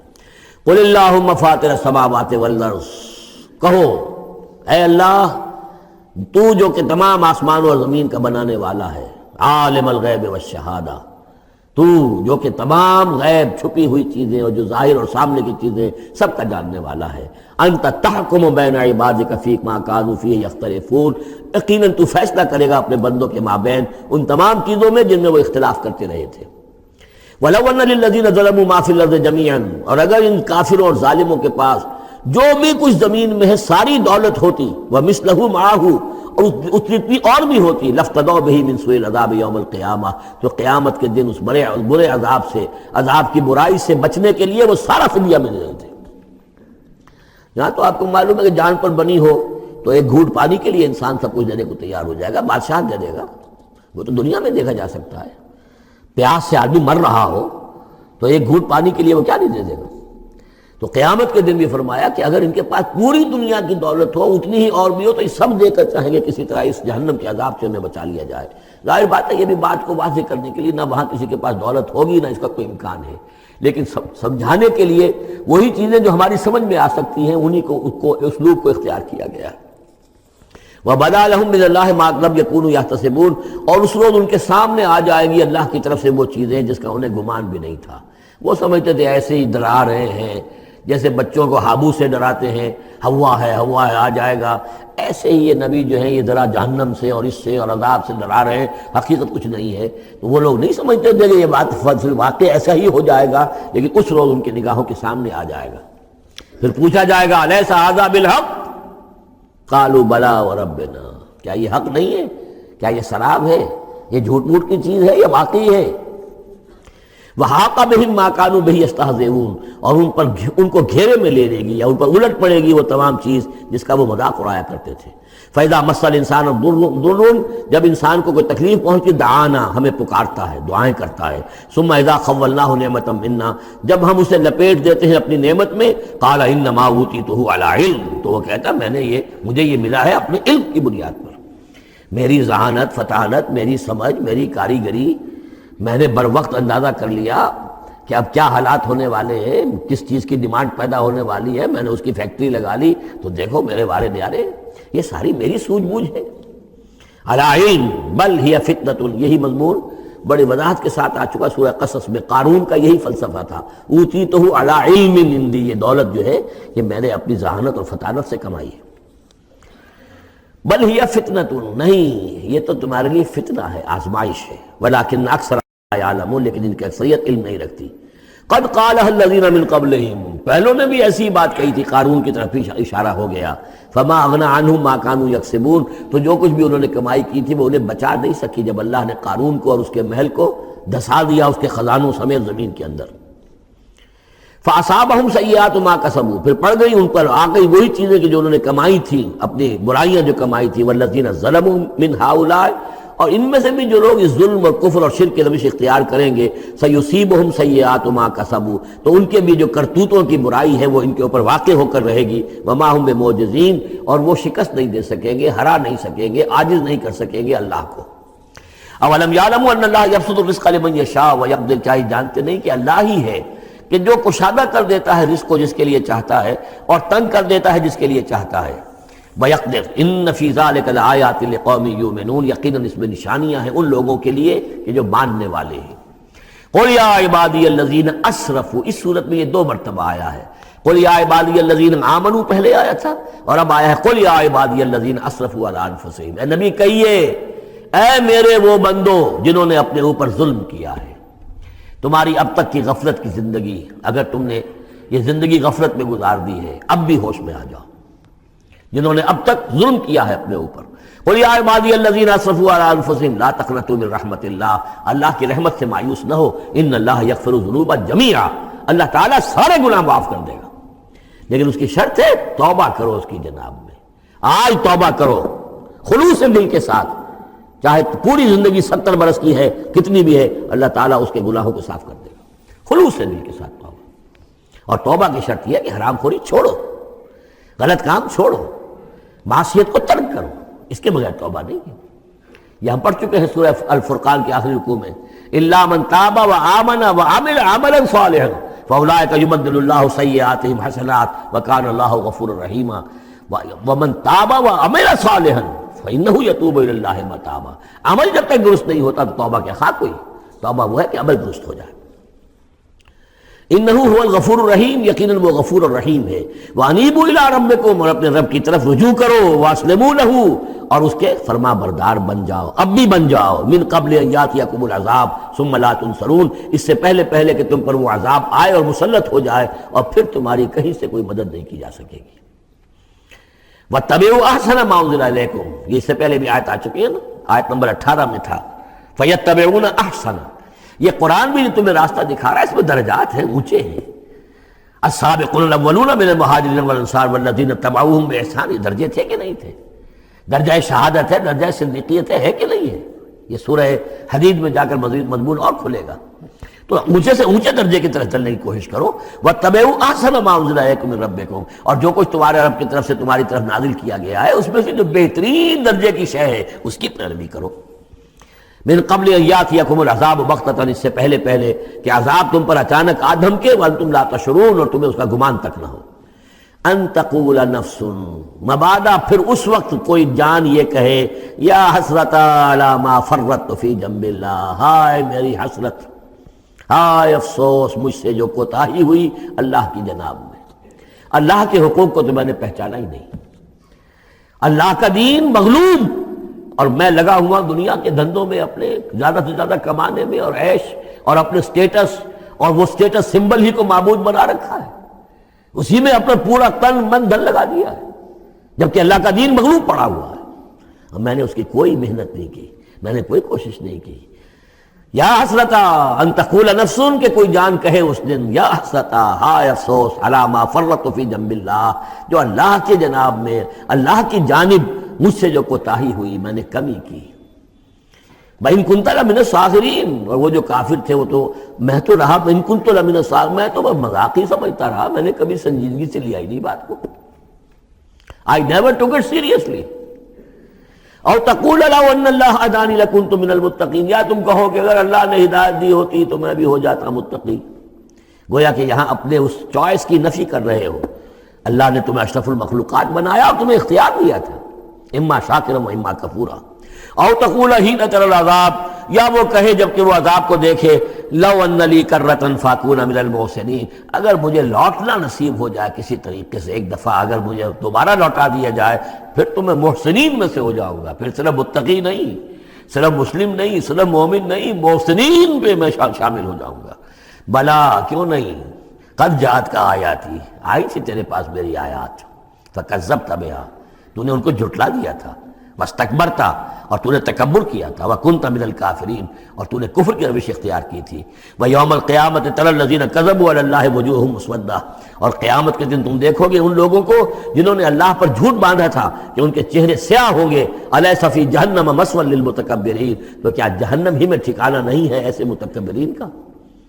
وینجی اللہ الذین اتقوا بمفازتہم، اور اللہ تعالیٰ نجات دے گا ان کو جنہوں نے تقویٰ کی روش اختیار کی تھے، اور پہنچا دے گا ان کی کامیابی کی جگہوں پر، جو ان کے مقامات ہیں ان تک پہنچا دے گا۔ کسی کا کوئی مقام ہے، کسی کا کوئی مقام ہے، یہ صدیقیت کا مقام ہے، یہ شہداء کا مقام ہے، یہ انبیاء کا مقام ہے۔ لا یمسہم السوء، انہیں نہیں چھو سکے گی کوئی بھی تکلیف، کوئی برائی، ولا ہم یحزنون، اور نہ ہی وہ حزن سے دوچار ہوں گے۔ اللہ خالق کل شیء وہو علی کل شیء وکیل، اللہ تعالیٰ ہر شے کا خالق ہے اور وہ ہر چیز کا نگران ہے اور ہر چیز کا ذمہ دار ہے۔ لہو مقالید السماوات والارض، اس کے لیے ہے تمام کنجیاں آسمانوں کی اور زمین کی۔ والذین کفروا بآیات اللہ اولئک هم الخاسرون، اور جن لوگوں نے اللہ کی آیات کا انکار کیا وہی ہیں تباہ ہونے والے اور گھاٹے میں رہنے والے۔ یہ آخری دو رکوع جو ہے سورہ مبارکہ کے، ہمارے پاس وقت کم ہے لیکن بہرحال اس سے جو بھی ملائم ہے فائدہ اٹھانا ہے۔ یہ بہت ہی پرجلال انداز ہے قرآن مجید میں، لیکن پھر وہی توحید کا مضمون آ رہا ہے، توحید فی العبادت۔ قل فغیر اللہ تأمرونی اعبد ایھا الجاہلون، یہ انداز جو ہے قرآن مجید میں کہیں اور نہیں ملے گا۔ اے نبی کہہ دیجئے، اے جاہلو، کیا تم مجھے بھی یہ مشورہ دے رہے ہو کہ میں اللہ کے سوا کسی اور کی بندگی کروں؟ وہ دباؤ جو تھا، مشرکین کا دباؤ تھا محمد رسول اللہ پر صلی اللہ علیہ وسلم، کچھ تو کمپرومائز کیجئے، کچھ تو لے دے کے معاملہ کیجئے، کوئی ایک آدھ معبود ہمارا بھی مانے، باقی آپ کو ہم مان لیں گے، اب آپ کو بادشاہ بھی مان لیں گے، باقی جو آپ کہیں گے ہم کریں گے، لیکن یہ کہ کچھ تو آخر ہمارے ساتھ بھی کچھ تو گیو اینڈ ٹیک ہونا چاہیے۔ وہ ابو کا جواب اس انداز میں دیجئے، قل فغیر اللہ تأمرونی اعبد ایھا الجاہلون، مجھے بھی تم اس بات کا مشورہ دے رہے ہو، مجھے یہ حکم دے رہے ہو کہ اللہ کے سوا کسی کو پوجوں؟ وَلَقَدْ أُوحِيَ إِلَيْكَ، اور اے نبی آپ کی طرف تو وحی کی جا چکی ہے، وَإِلَى الَّذِينَ مِن قَبْلِكَ، اور آپ سے پہلے جو رسول تھے ان کو بھی یہ وحی کر دی گئی تھی۔ توجہ سے سنیے، لَئِنْ أَشْرَكْتَ، اے نبی اگر آپ بھی بالفرض شرک کریں گے، لَيَحْبَطَنَّ عَمَلُكَ، آپ کے بھی سارے اعمال حبط ہو جائیں گے، وَلَتَكُونَنَّ مِنَ الْخَاسِرِينَ، اور آپ بھی نہایت خسارہ پانے والوں میں سے ہو جائیں گے۔ قانون خداوندی، وَلَن تَجِدَ لِسُنَّتِ اللَّهِ تَحْوِيلًا، اصل میں یہ سختی ساری حضور کی طرف نہیں ہے، یہ مشرکین سے، خطاب ان سے نہیں، بظاہر حضور سے ہے، لیکن بتایا جا رہا ہے کہ یہ معاملہ ایسا نہیں ہے، یہ تو ایسا قانون ہے ہمارا جو کسی کے لیے بھی نہیں بدلے گا، جو بھی شرک کرے گا اس کے ساتھ ہمارا کوئی معاملہ نہیں، کسے باشد۔ وَلَقَدْ أُوحِيَ إِلَيْكَ وَإِلَى الَّذِينَ مِن قَبْلِكَ لَئِنْ أَشْرَكْتَ لَيَحْبَطَنَّ عَمَلُكَ وَلَتَكُونَنَّ مِنَ الْخَاسِرِينَ بَلِ اللَّهَ فَاعْبُدْ، نہیں صرف اللہ ہی کی آپ بندگی کیجئے، وَكُن مِنَ الشَّاكِرِينَ، اور بن جائیے اس کے شکر گزار بندوں میں سے۔ وَمَا قَدَرُ اللَّهَ حَقَّ قَدْرِهِ، اور انہوں نے اللہ کی قدر نہ کی جیسے کہ اس کی قدر کا حق تھا، اس کی قدرت کا اندازہ نہ کر پائے، اس کی قوت کا، قدرت کا کیسے کر سکتے؟ لیکن یہ کہ ایک بات ذہن میں آنی چاہیے، اگرچہ ہم اللہ کی قدرت کو ناپ تول نہیں سکتے، ہم اللہ کے علم کو ناپ تول سکتے کہ کتنا علم ہے، اس لیے کہ ہماری جو ترازو ہے وہ تو سونار کی ترازو کی طرح ہے، وہ ماشے تولے تو وہ جو ہے وہ تول لے گی، لیکن یہ کہ ٹنوں کو کیسے تولے گی؟ تو ہمارے ذہن کی ترازو جو ہے وہ نہیں تول سکتی، اللہ کی صفات کو بھی نہیں ہم جان سکتے کہ وہ کتنی ہے، کیسی ہے۔ لیکن ایک بات جان لیجیے، علی کل شیء قدیر، یہ تو جان سکتے ہیں نا، ہر شے پر قادر ہے۔ لیکن یہ کہ جن لوگوں کا ذہن اس سے بھی عاجز آ جاتا ہے، وما قدر اللہ حق قدرہ والارض جمیعا قبضتہ یوم القیامۃ والسماوات مطویات بیمینہ، اس کا ایک تمہیں جھلک دکھا رہے ہیں اس کی قدرت، اس کی عظمت، کہ تمہاری یہ پوری کی پوری زمین اس کی ایک مٹھی میں ہوگی قیامت کے دن، اور یہ آسمان اس کے داہنے ہاتھ میں لپٹے ہوئے ہوں گے۔ کوئی اندازہ کر سکتے ہو تو کر لو، ہمیں آسمانوں کا کیا پتہ ہے، ہمیں کیا گیلیکسیز کا کیا تصور ہے؟ چکر آتا ہے جب پڑھتے ہیں ایسٹرونومی کو کتاب پڑھیے، واقعہ ہے کہ میرا سر چکرا جاتا ہے، لائٹ ایئرس کا جو تصور آتا ہے، بلینز اور بلینز، اور چلتے جائیے، وہ تو ختم ہونے والی بات ہی نہیں۔ ہمارا تصور جو ہے وہ وہاں جا کر بالکل جو ہے جواب دے دیتا ہے، تخیل جو ہے، قوت تخیلہ، وہ تھک کر ہار کر رہ جاتی ہے۔ وَالْأَرْضُ جَمِيعًا قَبْضَتُهُ يَوْمَ الْقِيَامَةِ وَالسَّمَاوَاتُ مَطْوِيَّاتٌ بِيَمِينِهِ سُبْحَانَهُ وَتَعَالَى عَمَّا يُشْرِكُونَ، وہ پاک ہے اور بہت بلند و بالا ہے ان تمام چیزوں سے، اس تمام شرک سے جو یہ کر رہے ہیں۔ وَنُفِخَ فِي الصُّورِ، اور سور میں پھونکا جائے گا، فَصَعِقَ مَن فِي السَّمَاوَاتِ وَمَن فِي الْأَرْضِ، تو بے ہوش ہو جائیں گے جو بھی ہے آسمانوں میں اور جو بھی ہے زمین میں، الا من شاء اللہ، سوائے اس کے جنہیں اللہ چاہے گا۔ یعنی یہ بے ہوشی معلوم ہوتا ہے کہ فرشتوں پر بھی طاری ہوگی سوائے کچھ فرشتوں کی، اس قدر وہ دہشت والا ہوگا۔ تو ایک اصل میں تین ہے یہ نفخے جو ہے۔ پہلا نفخہ ہے زلزلے والا، وہ ہے نفخہ ساعت کا، اس میں تو ہلچل ہوگی، طوفان ہوگا، سورج اور چاند ٹکرائیں گے اور یہ پہاڑ چلیں گے روئی کے گالوں کی طرح، وہ ہے جو پہلا ہے ساعت۔ پھر اس کے بعد ایک اور ہوگا، اور اس کے بعد سب کے سب ختم ہو گئے، سب پر ایک موت کی نیند طاری ہو جائے گی۔ وَنُفِخَ فِي الصُّورِ فَصَعِقَ مَن فِي السَّمَاوَاتِ وَمَن فِي الْأَرْضِ إِلَّا مَن شَاءَ اللَّهُ ثُمَّ نُفِخَ فِيهِ أُخْرَىٰ، پھر اس میں پھونک ماری جائے گی ایک مرتبہ اور یہ تیسری مرتبہ، یہاں کے حساب سے دوسری مرتبہ، لیکن یہ کہ یہ نفخہ ثالثہ ہے۔ فَإِذَا هُمْ قِيَامٌ يَنظُرُونَ، تو اچانک وہ سب کے سب کھڑے ہوں گے دیکھتے ہوئے۔ یہ نفخہ ہے بعث بعد الموت کا، تیسرا نفخہ، اسی لیے قیامت اس کو کہتے ہیں، اذا ہم قیام ینظرون، یہ یوم القیامہ ہے۔ پہلے ساعہ ہے، پہلے وہ گھڑی ہے کہ جس سے ایک موت وارد ہوگی، سب پر طاری ہو جائے گی، اور یہ قیامہ ہے جس میں کھڑے ہو جائیں گے۔ ثم نفخ فیہ اخری فاذا ہم قیام ینظرون واشرقت الارض بنور ربها، اور زمین چمک اٹھے گی اپنے رب کے نور سے۔ آگے چل کر ہم پڑھیں گے، اس وقت اسی زمین پر اللہ تعالیٰ کا نزول ہوگا۔ وَجَاءَ رَبُّكَ وَالْمَلَكُ صَفًّا صَفًّا، آسمان ایک غمام کی حیثیت سے پھٹ جائے گا، اور فرشتے جو ہیں قطار در قطار صفے باندھے ہوئے نیچے اتریں گے۔ وَأَشْرَقَتِ الْأَرْضُ بِنُورِ رَبِّهَا وَوُضِعَ الْكِتَابُ، اور کتاب اور اعمال نامہ لا کر رکھ دیا جائے گا۔ وَجِيءَ بِالنَّبِيِّينَ وَالشُّهَدَاءِ، اور انبیاء اور شہداء کو بھی پیش کر دیا جائے گا۔ وَأَشْرَقَتِ الْأَرْضُ بِنُورِ رَبِّهَا، اور پوری زمین جگمگا اٹھے گی اپنے رب کے نور سے۔ وَوُضِعَ الْكِتَابُ، اور اعمال نامہ لا کر رکھ دیا جائے گا۔ اس کا یہی نقشہ کھینچا جا چکا ہے سورہ کہف میں بھی۔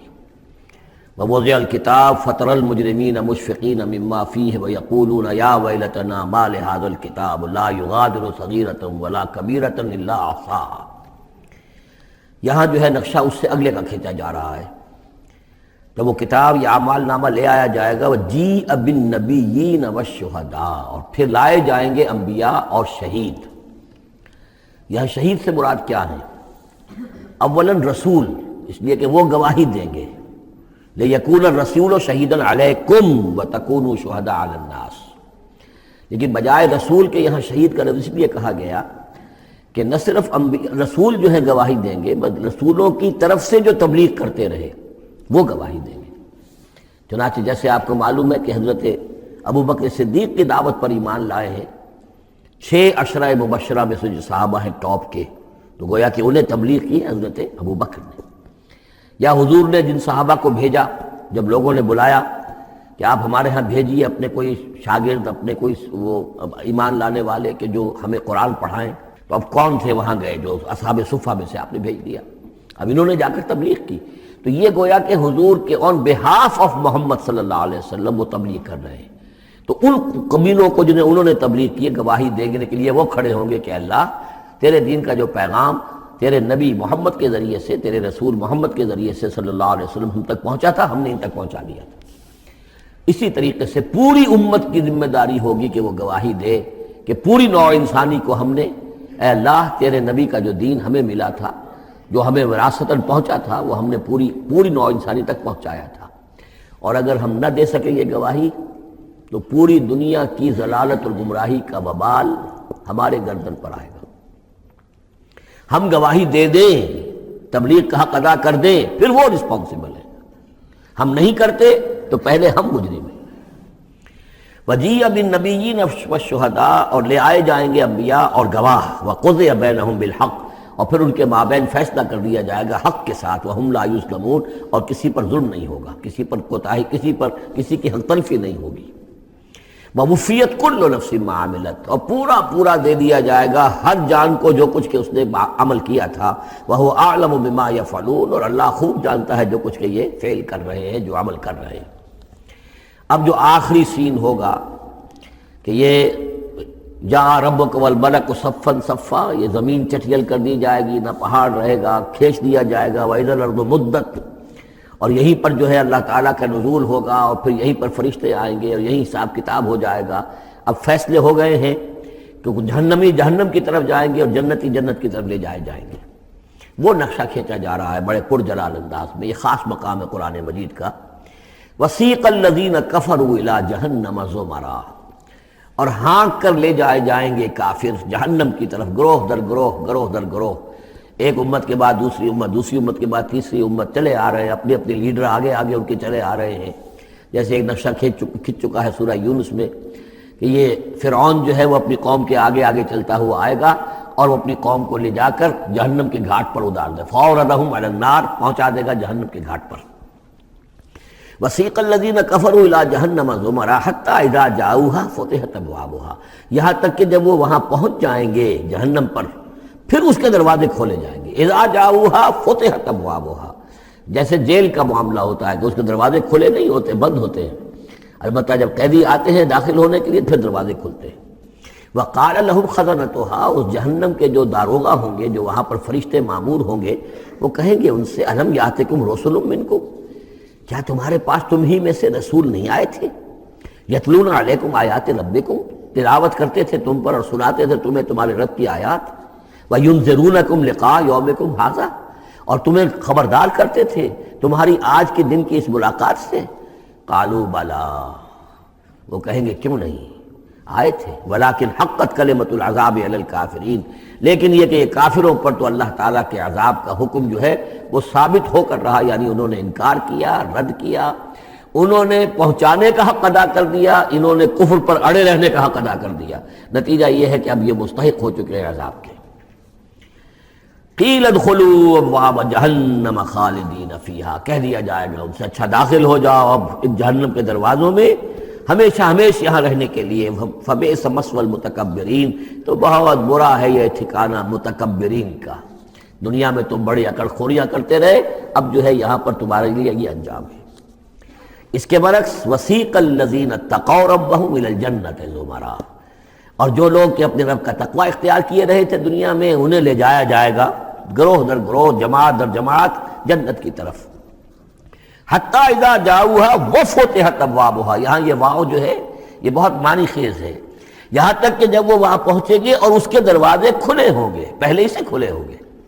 یہ مفتحت اللہم جو ابواب آ چکا ہے اس سے پہلے، اس کو یہاں پر بھی نوٹ کر دیجئے، وفتحت ابوابها وقال لهم خزنتها سلام علیکم طبتم، اور کہیں گے ان سے جو جنت کے جو داروغہ ہیں اور جنت کے جو فرشتے ہیں، وہ کہیں گے سلام علیکم، آپ پر سلام ہو، طبتم، آپ لوگ کتنے پاک باز لوگ ہیں، کتنے پاکیزہ ہیں، فادخلوها خالدین، اب آئیے اور داخل ہو جائیے اس جنت کے اندر ہمیشہ رہنے کے لیے۔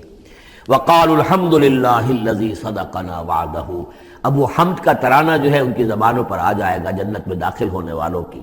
وہ کہیں گے کہ کل شکر اس اللہ کا ہے جس نے ہم سے اپنا وعدہ پورا کر دیا، وَأَوْرَثَنَا الْأَرْضَ، اور ہمیں زمین کا وارث بنا دیا، نَتَبَوَّأُ مِنَ الْجَنَّةِ حَيْثُ نَشَاءُ، کہ جہاں چاہیں آپ قرار اختیار کر لیں، جہاں چاہیں اپنا ٹھکانہ بنائیں، ہم کھلے جو ہے یہ جنت ہمارے لیے کھول دی گئی ہے، نَتَبَوَّأُ مِنَ الْجَنَّةِ حَيْثُ نَشَاءُ، جہاں چاہیں اس جنت کے اندر بہشت میں گھر بنا لیں۔ فَنِعْمَ أَجْرُ الْعَامِلِينَ، تو بہت ہی اچھا ہوگا اجر عمل کرنے والوں کا۔ اور جب یہ سب کچھ ہو گیا، اب یہ یوں سمجھیے ڈراپ سین ہے، اس وہ جو میدان حشر کی عدالت کا جو ہوگا، وَتَرَى الْمَلَائِكَةَ حَافِّينَ مِنْ حَوْلِ الْعَرْشِ يُسَبِّحُونَ بِحَمْدِ رَبِّهِمْ، اور تم دیکھو گے فرشتوں کو کہ وہ گھیرے ہوئے ہوں گے اللہ کے اپنے رب کے عرش کو، اور اس کی تسبیح بیان کر رہے ہوں گے حمد کے ساتھ۔ یعنی انسانی جو بھی عدالت لگنی تھی لگ چکی، انسانوں کے لیے فیصلے ہو گئے، جنتی جنت کی طرف بھیج دیے گئے اور دوزخی جو ہیں دوزخ کی طرف دھکے دے دے کر پہنچا دیے گئے۔ اب یہ وَتَرَى الْمَلَائِكَةَ حَافِّينَ مِنْ حَوْلِ الْعَرْشِ يُسَبِّحُونَ بِحَمْدِ رَبِّهِمْ وَقُضِيَ بَيْنَهُمْ بِالْحَقِّ، ان کے مابین بھی حق کے ساتھ فیصلہ کر دیا جائے گا۔ اب بینہم میں بعض لوگوں نے تو مراد انسان ہی لیا ہے، جیسے کہ اوپر آ چکا ہے وَقُضِيَ بَيْنَهُمْ بِالْحَقِّ وَهُمْ لَا يُظْلَمُونَ، یہ جو پہلا رکوع تھا اس سے 7واں اس کے اندر آ چکا ہے۔ لیکن ایک رائے یہ بھی ہے، اور اسی لیے میں نے آپ کو اس وقت نوٹ کرایا تھا کہ ملائکہ اور ملائے اعلیٰ کے اندر بھی بعض اوقات اختلاف ہوتا ہے، کہ یہ مثلا یہ کہ اللہ تعالیٰ کے احکام کی حکمتوں کے بارے میں اختلاف ہو، کہ اللہ نے یہ جو حکم دیا اس کی حکمت یہ معلوم ہوتی ہے، تو ظاہر بات ہے ان کے بھی درجات ہیں۔ تو اس روز جو ہے ملائکہ کے مابین بھی جو بھی اختلافات ہوں گے ان کا بھی فیصلہ کر دیا جائے گا۔ وَقُضِيَ بَيْنَهُمْ بِالْحَقِّ وَقِيلَ الْحَمْدُ لِلَّهِ رَبِّ الْعَالَمِينَ، اور آخر میں پھر وہ جے جو ہے وہ بلند کی جائے گی اللہ کی، حمد ہے کل کی کل اللہ کے لیے جو تمام جہانوں کا پروردگار ہے۔